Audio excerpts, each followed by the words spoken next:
Hello, welcome to Simple Answers. In this video, I will be showing you how to remove an app from Shopify store. The first thing you need to do is tap on apps in the bottom left hand corner. Then you're going to tap on app and sales channel settings.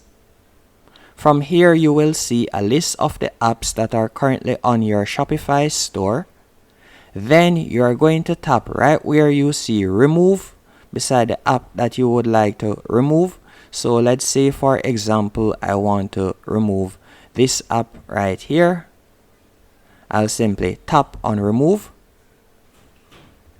then tap on delete. So you'll scroll down, and from here you can leave a feedback, or you can simply tap on address, then tap on delete, and that's it. Hope you found this video helpful and informative. If you did, be sure to hit the like button and subscribe, and thank you for watching.